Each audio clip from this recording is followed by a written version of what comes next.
আসসালামু আলাইকুম, welcome back to my another blog. আজকের ব্লগে আমি আর রোহানি থাকবো, কারণ রোহানকে আমি সকালবেলায় ডিম খাওয়াচ্ছি। হাম করে ডিম খেয়ে নিল। না না না, ডিম খাও। সকালবেলায় একটা ডিম খাবে রোহান। ডিম খাচ্ছে, দেশি মুরগির ডিম।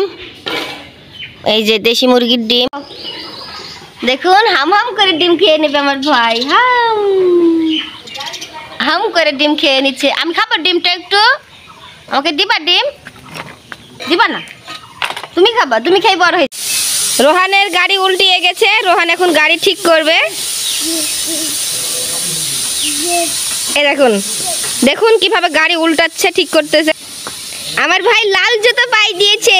দেখি দেখি দেখি দেখি আমার ভাই লাল জুতো কই। রোহান একা একা গাড়িতে উঠবে, গাড়িতে বসবে, খালি চালাইতে পারে না। হাত প্যাডেলে পা দাও তো রোহান। রোহান রোহান আমাদের বাড়িতে সবার ছোট, মানে ভাই বোনদের ভিতরে। আর রোহান আমাদের সবার আদরের। তো ওকে নিয়ে আমরা সব সময় খুনসুটি করি। আর আমার আর রোহানের খুনসুটি আপনাদের কেমন লেগেছে অবশ্যই কমেন্টের মাধ্যমে জানাবেন। তো আজকের মতন এখানেই বিদায় নিচ্ছি। আবার দেখা হবে অন্য কোনো দিন, অন্য কোনো ভিডিও নিয়ে। ততদিন সুস্থ থাকুন, ভালো থাকুন, আল্লাহ হাফেজ।